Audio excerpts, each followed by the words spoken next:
So, ako po si Daniel Parcasio, sa pong Barangay Kagawad dito sa Barangay Malanduagi, Kabakan, Cotabato. Okay, ano po yung mga project po ng ating alkalde na walang iba kundi si Honorable Evangeline Pascua Guzman ay ang road concreting ho doon sa Purok Banda sa Purok Cadena de Amor po. Sa sobrang saya ho nila kasi po mas madali na ho ilabas yung mga produkto nila galing ho sa kanilang mga basakan o galing po sa kanilang mga farm. Una-una ho, nahihirapan ho sila na maglabas ng kanilang mga produkto at saka yung mga sasakyan ho nila is palaging maputik ho. Kumbaga nagreklamo sila dahil kung tig-ulan ho is maraming mga tubig doon sa kanilang daanan. Reklamo ho yung mga galing po sa mga basakan ho. Ngayon ho, sobrang saya nila kasi una-una, nagpapasalamat sila kay madali na ho nilang ilabas yung kanilang mga produkto. Pangalawa ho, yung ang binigay niya po na counterpart, MLGU ho, sa pangunguna ho ng ating mayor, yung about sa retrofitting isolation building ho.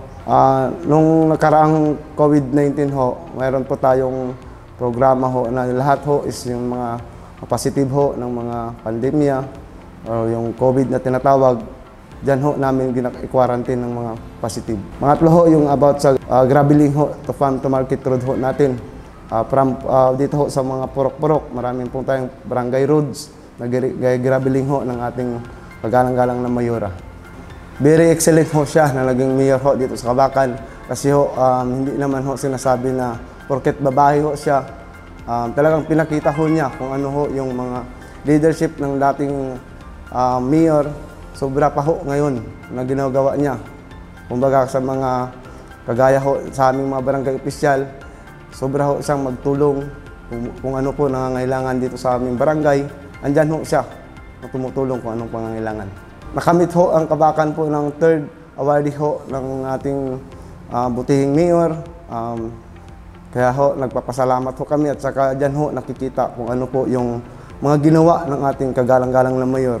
Kumbaga, babae nga ho siya pero bilib ho kami dahil sobra po niya sa kanyang panunungkulan dito sa Barangay Malanduagi. Tumutulong din ho kung ano yung mga pangangailangan ng babae at saka mga kalalakihan ho. Actually, sir, yung mga bipat ho natin, dyan din ho siya na nagbigay ng mga allowances ho. Meron ho tayong ginabigay din ho ni Mayora yung mga allowance at saka ho, nagbigay ho din siya ng mga bigas para sa ating mga bipat na gwardiya po ng 24/7 ho.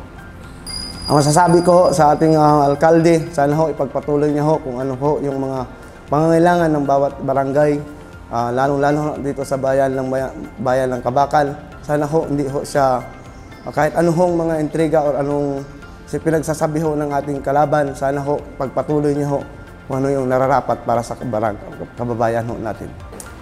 Sa ating kagalang-galang na mayora, sana ho, Mayor, kung ano ho yung mga binigay pa po ninyo dito sa Barangay Malanduagi, sana po, hindi lang ho ito, sana ho mayroon pa pong 2 taon na sana ho, dadagdagan pa po ninyo ang aming mga project dito sa Barangay Malanduagi. Ako di ay si Ellen Claire Marquez at taga dito lang sa Poblasyon Kabakan. Currently working sa PCC at USM po as sales clerk, job order. So meron po akong anak, kambal po, si Ilan Chantry and Ilan Vernice. Sila po ay na-diagnose na may cerebral palsy at global developmental delayed last August 2021 po yung confirmatory check-up po namin. Pero nung pagkapanganak po nila, napansin na po namin mga 8 months or 9 months na parang may pagkakaiba na po sila. So ma-compared po namin na si Chantry mas nakakatayo, si Vernice is mostly higa.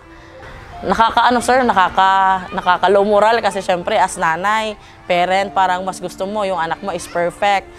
Tapos marinig na ma-compare yung mga bata sa ibang bata na buti pa si ganito, 8 months na, nakakatayo na, nasa 1-year-old, sobrang nakakalakad na. Samantalang po yung amin is mostly sitting, mostly higa lang po, so wala pang activity. Sakit po ba yun para sa iyo? Yes po, pero as a parent po, mahirap po yung maging in denial tayo, so kailangan tanggapin. Mahirap sir kasi as a mom, parang mas gusto natin na maging hands-on sa anak, pero dahil kailangan mag-work, so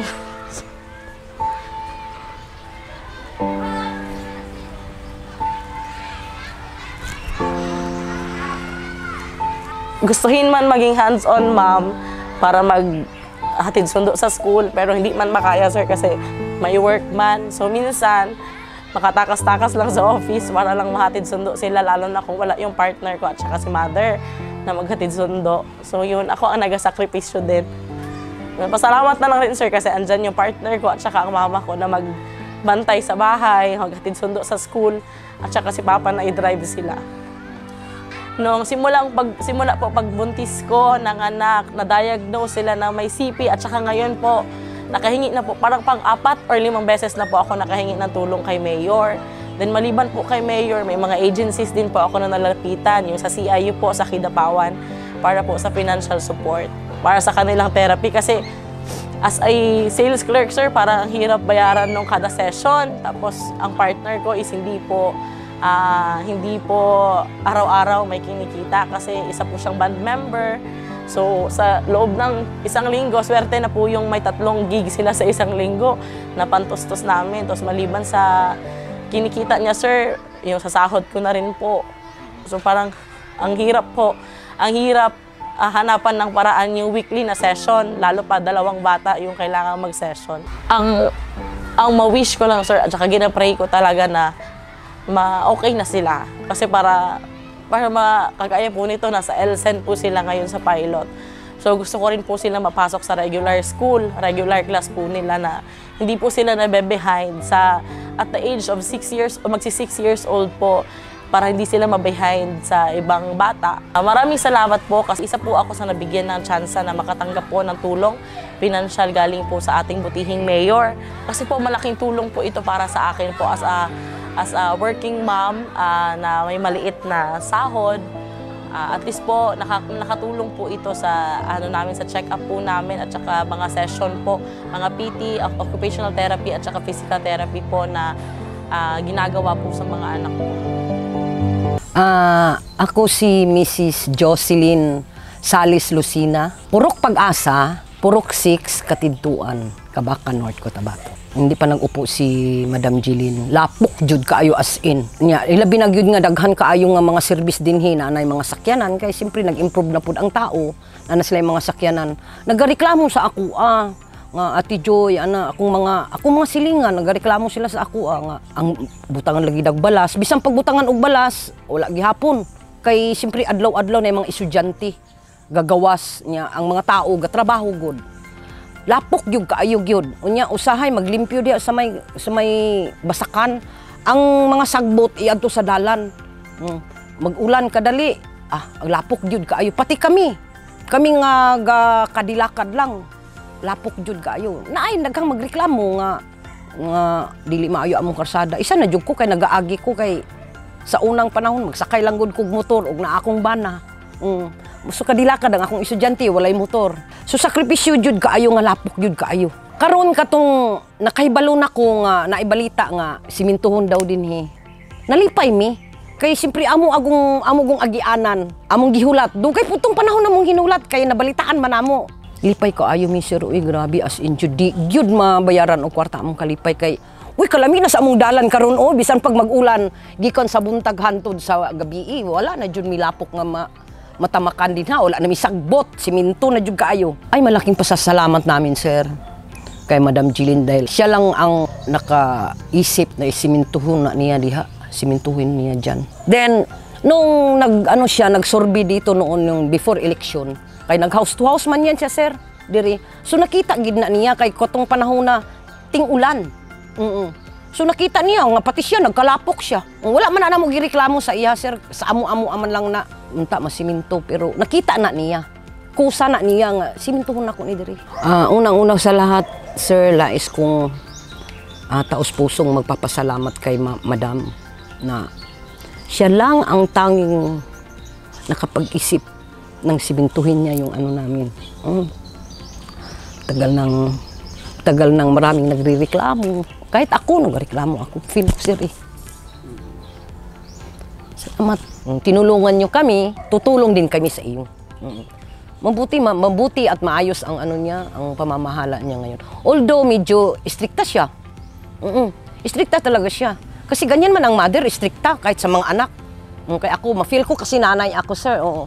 Ma-feel ko yung istrikta siya pero naasa maayos, mabuti. Sa iyang pagkananay, kasi nanay man siya. Nanay man siya ng bayan natin, sir. Oo. So bilang nanay niya, dinala niya doon sa bayan natin. Sa lugar ang pag-istrikta niya. Sa lugar. Mayor, inaot pa unta nga ang imuhang pagpangga sa imong bayan dili ba matunaw, dili ba mawala, bisan pa og mawala ka na diri, dili ka na anak ka sa pwesto, pero ang imuhang pagpangga, imong pagmahal sa amo dili gid pud mawala. Dalhon namo ang imong gihimo nga kaayuhan hangtod sa hangtod kay kanang pagsiminto nimo, Mayor, dili man naingon nga mawala na, matunaw na. Kami ang nakinabang karon hantod sa among mga anak, hantod sa among mga apo. Gusto namo nga ipadayon nimo, ipadayon kay magpadayon pod ang among paghigugma sa imo, Mayor. Daghang kaayong salamat. God bless, Mayor. Good morning sa lahat mga kaunlad. Ako po si Kagawad Jopel Baldovino ng Barangay Dagupan. Sa ngayon, madami pong mga proyekto na naibigay sa atin si Mayora bilang sa kanyang Go Padayon Go. Sa ngayon, may 3 po kaming road concreting dito sa may Crislam 1 at saka Crislam 2. Mayroon po siyang 140 meters dyan na natapos. Pisto na po yon. Yung Phase 1 niya is nauna last before po. Then sa Saranay, mayroon din naman po siyang Phase 2 doon, 240 meters. Sa Barangay Hall po, may 140 meters din. Saka may mga grabeling pa po na nangyayari dito. So, sa mga agriculture naman po, ang dami pong siyang nabibigay, lalo sa mga seeds, sa mga kuwan po, bilang sa mga nabawahan, mayroon po siyang mga tulong na naibibigay. At saka sa mga tao po na nangangailangan, lalo na sa mga na-hospital po at sa namamatayan, marami rin po siyang natutulungan. Kapag lumalapit po sila, andun po automatic po na binibigay, lalo na sa mga ambulansya din po. Kapag pumunta yung mga tao, tawag lang po kami sa MRIM at saka kay Mayora po. Approve po lahat sa kanya. So, sa kung gaano po ka-importante, sobra pong nakakatulong sa mga, lalo na sa mga farmers po na kagaya namin. Yung mga napaganda na yung daan, hindi na po kami mahihirapan na palabas ng Dagupan. Andun po yung dati, naabot kami ng ilang minuto or isang oras pa minsan.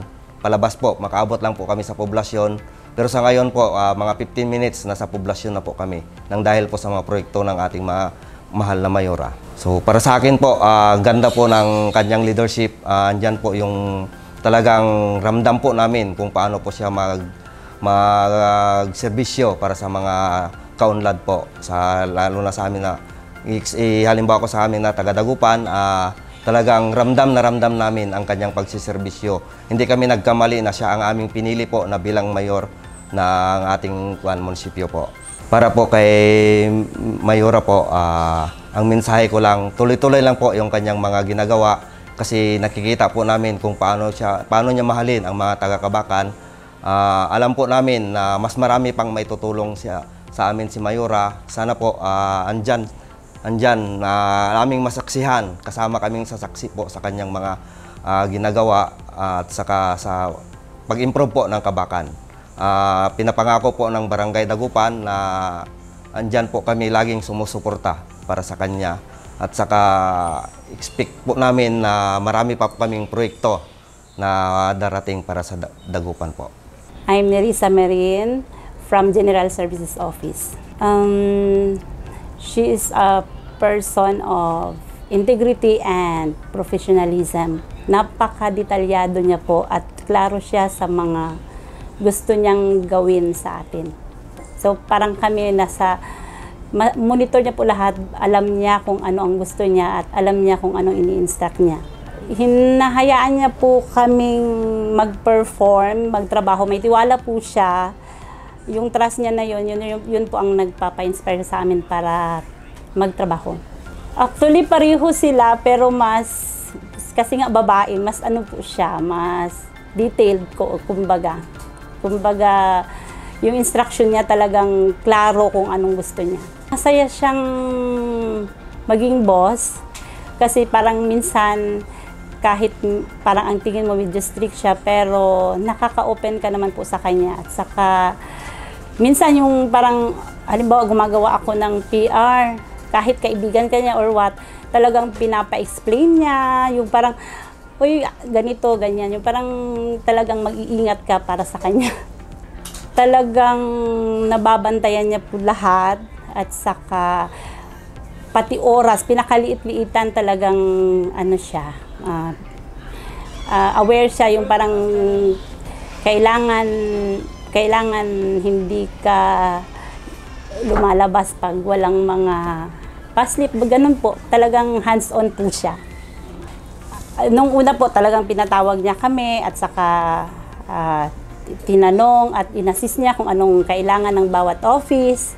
So, tapos, parang kami po mismo, parang sobrang disiplinado with in terms sa mga work na binibigay at saka talagang, yun po, naka-focus kumbaga kung saan ang mga programa niya dapat nakiki-participate, parang gano'n.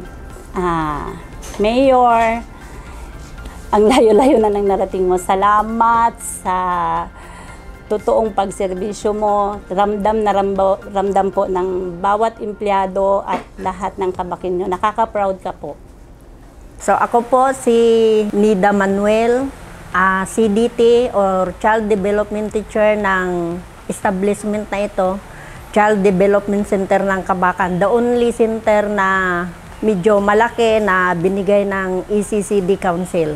So, bali, ako po yung focal person ng CDW po ng Kabakan or Child Development Workers. Bali po noong 2020, nakuha ko po yung pinakamataas na rating ng accreditation among Child Development Workers or CDT. Si Mayor Herlo Guzman pa po ang mayor noon, nakuha ko ang rating na iyon. Bali po, mahirap kunin yung star po na yun na ng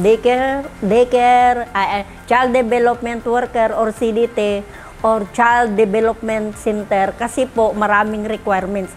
Nakita naman po ninyo ito, sir, yung center ko. So, bale, na-coop up ko or na-achieve ko yung requirements upang maging 5-star. So, bale yung sa daycare center po or National Child Development Center, ganito po yung maluwang, malaki na establishment, mayroon pong mga areas dito sa loob. Halimbawa, ito yung session area, yung play area na napaka-importante sa bata. Mayroon po silang tulugan, may feeding center, may feeding area, at saka ma-achieve po namin yung mga gamit na kailangan ng mga bata sa kanilang aralin. Halimbawa, yung mga modules, yung mga toys na gagamitin namin sa pagtuturo dahil sa mga bata na ito, natututo rin po sila sa pamamagitan ng mga laro. Ito po sa Child Development Center, galing po ito sa ECCD National po. Sa tulong po ni Mayor Guzman noon, ni Herlo, tinanggap niya po ang building na ito sa pamamagitan po ng pag-donate niya ng lote, pagpagawa ng pins, at saka playground devices. Bale, lahat po ng ito binigay po ng ECCD Council Manila. Since na naging mayor si Evangeline P. Guzman, malaki po ang naitulong niya sa amin. Unang-una, yung mga daycare centers po, pinapaayos niya kung may mga kulang. So, binibigyan niya ito ng kaukulang budget. Tapos, may mga centers po na nabigyan na niya ng printer po. May 15 na yata na nabigyan ng printer, kasali po yung itong NCDC. So, malaking tulong yon sa mga CDW, ganun din po sa bata dahil doon po namin ginaprint yung mga activity sheet or module po ng mga bata. Upang sa ganun, yung mga magulang naman, makagaan-gaan po sa kanilang bulsa. Kasi nung wala pa po yung mga printer na yun, siyempre kinukuha namin sa mga magulang yung mga pang-paprint ng mga module po, gaya nung pandemic. At saka, Isa pa po sa mga CDW naman, binigyan niya na kami ng increase ng honorarium. Kasi yung mga CDW po natin, hindi po salary yung tinatanggap, kundi honorarium pa po.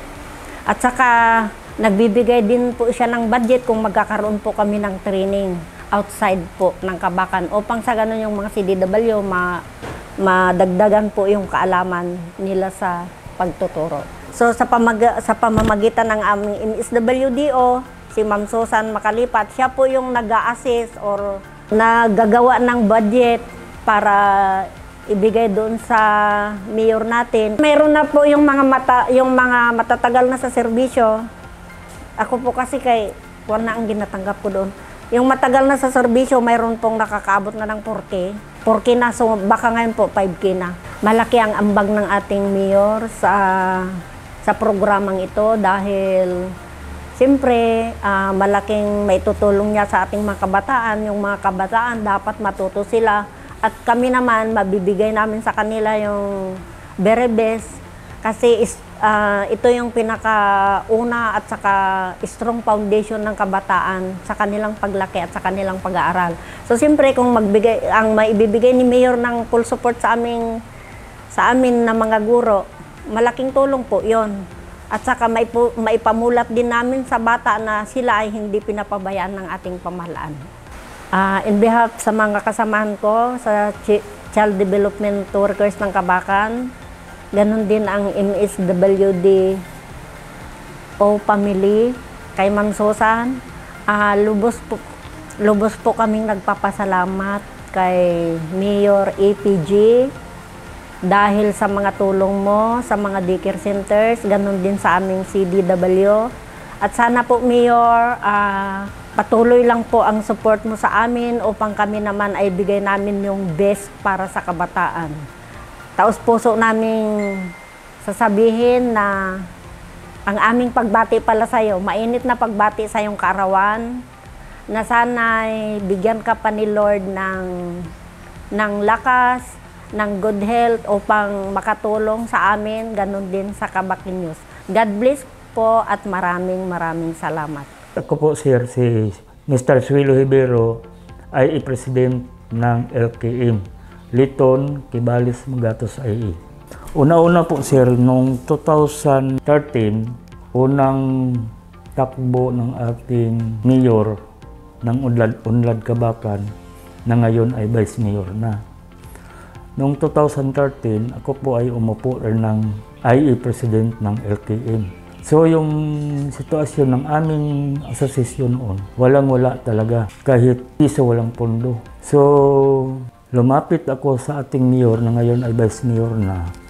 Sabi niya, Pres, huwag kang magproblema kasi tulungan kita. So una-una sir, after 1 year, nagbigay si mayor ng 100,000 sa LKM IE. Hindi lang sa LKM, lahat ng mga IEs ng buong Kabakan. So sumunod, after mga 3 years na naman, nagbigay si Mayor na naman ng 300,000 sa bawat IE. Hanggang 2018, nagbigay na rin naman siya ng 300,000. So kabuuan yung nabigay ng ating Mayor noon, na ngayon ay Vice Mayor, is mga 600,000. So doon na nakita ko sa aming asosasyon sa LKM, ay talagang lumambo na. Tumaas na yung ratings niya. Doon nakuha na namin doon sa NIA level, nakuha na namin yung 100% collection dahil doon sa nakita na nila na yung LKM may pundo. So bawat magdating na assistant sa LGU doon sa MAU, sa agriculture, talagang na-priority yung LKM. Dahil sa butihing mayor natin noon, na ngayon ay vice mayor, ay talagang suportado niya yung LKM. Hindi lang LKM, lahat ng mga asosasyon, lahat ng farmer. Suportado ng ating mayor noon, na ngayon ay vice mayor. So sa ngayon, dumating na naman yung PhilMec, in-introduce na niya yung LKM, na yun ay bigyan ng maka-avail doon sa PhilMec. So na-enjoy na ng mga farmer at ng LKM yung mga machineries na yan. Doon na. So ngayon na naman, noong December lang, sa level na ng ating mayor ngayon, na si Jeline Guzman, yun din ang time na dumating yung PAW at saka Koika. Machineries din, combine harvester, cultivator, rice mill, yan ay dumating. Sa kapanahonan na ng asawa ni Vice Mayor ngayon, na si Jeline. So, mula doon sa kay former Vice Mayor at sa ngayon na si kay Jeline na Mayor, ay walang kupas yung tulong ng LGU sa lahat ng mga farmer. So sa amin, talagang na-enjoy na namin. Kaya nga, gumawa na kami ng parang itong unlad rice na nakabinta na po kami. Nakaproduce na kami doon sa mga farmer din, doon sa mga kung sino magbili, sinong mag-order, nandiyan na yung unlad rice. So pasalamat talaga kami sa aming Guzman na pamilya na talagang at saka sa Unlad Kabakan na nakatulong talaga sa mga farmer. At saka yung aming natanggap dahilan doon sa mga Guzman pamilya at sa pagyabong ng Unlad Kabakan ay na-enjoy na yung farmer. Naka-leaser na talaga sa mga kahirapan ng mga farmer. Kasi ma-enjoy na nila, madali na silang mag-transport yung mga produkto nila. Kasi parang high-tech na yung natanggap ng mga farmer natin at saka sa LKM. Talagang nandyan na, naramdaman na namin yung Unlad Kabakan. Mula ng pag-upo ng ating mayor ngayon na si Mayor Jeline, talagang una-una, nabigyan na kami ng mga assistant mula sa pinalo up ni Ma'am Jeline yung mga abono, yung mga seeds, saka yung mga cash. Talagang sa administrasyon ng ating mayor na ngayon. Kas-assistant doon sa mga farmer. Yung kas-assistant na yun is 5,000. Yung butcher na yun para sa abono is 3 bags per hectare. Yung seeds naman, 40 kilos per hectare. So natanggap na ng mga farmer. Ako mismo yung makakuan kasi ako yung nagdaan sa akin, nabigay ko sa farmer. At talagang nasayan sila. Yun ang mga naibigay na ng ating mayor ngayon. Sa 8 months niya na serbisyo sa bayan ng Kabakan, sa Unlad Kabakan. Marami na. Yung mayor natin ngayon, na si Ma'am Jeline, yun ang nag-serve ng bagong machineries sa aming IA, sa aming asosasyon. So, kami, 2 co-op, 2 IA yung nakatanggap. So, sa amin, yung doon galing sa PAW at Koika, yung combine harvester, cultivator at saka rice mill. Yun ang nasa sa level ng ating mayor ngayon. Si Ma'am Jeline talaga yung nagkon sa amin. So, yung mensahe ko kay Ma'am Jeline, ito lang. Nagpapasalamat ako sa ating mayor ngayon na talagang hindi na pinababayaan yung mga asosasyon at saka yung mga farmer. Dahil yung farmer, yan ay asosasyon ng IA. So si Ma'am Jeline, doon talaga nakaputok. Doon talaga yung tensyon niya sa farmer. So nagpapasalamat ako kay Ma'am Jeline sa ating mayor ngayon na 100% yung tulong niya sa farmer, sa community ng Unlad Kabakan. So yung i-suggest ko sa ating mayor ngayon, sana ay matulungan pa niya. Hindi lang sa mga assistant, dapat ay doon sa mga instructor na yung mga daanan, dapat ma-develop ng ating mayor ngayon. So yan lang ang sabi ko sa kanya na dapat makita niya yung problema doon sa mga daanan natin.